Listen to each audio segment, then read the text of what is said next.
புண்ணியம் உள்ள மக்களுக்கு நோய் இருக்காது. புண்ணியம் உள்ள மக்களுக்கு நல்ல தீய எண்ணம் இருக்க முடியாது. புண்ணியம் செய்கிற மக்களுக்கு பொறாமை இருக்கவே முடியாது. புண்ணியம் செய்த மக்களுக்கு பேராசை இருக்கவே முடியாது. புண்ணியம் செய்த மக்களுக்கு சினம் இருக்கவே முடியாது. புண்ணியம் செய்த மக்கள் பிறர் மனம் புண்பட பேசவே மாட்டான்.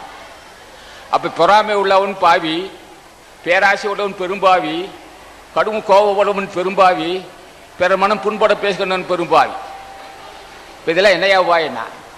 இது என்ன? இந்த கொடிய பாவி என்ன செய்வானா? தொடர்ந்து நரக பிறவியை தள்ளுவான். சில புண்ணியவான்கள் உயர்ந்த குடியில் பிறப்பார்கள். வறுமையில்லா வாழ்வு இருக்கும், சிறந்த உடல் ஆரோக்கியம் இருக்கும், சிறந்த அறிவு இருக்கும், பண்பு உள்ளவனாக இருப்பான், ஜீவகாரண்யம் உள்ளவனாக இருப்பான். ஒருத்தன் ஜீவகாரண்யவன் இருக்கார் என்றால் புண்ணியவான். ஜீவ தயவு உள்ளவனாக புலால் உண்ணாமலும் ஜீவகாரண்யத்தில் இருக்கிறான் என்றால் அவன் புண்ணியவான்.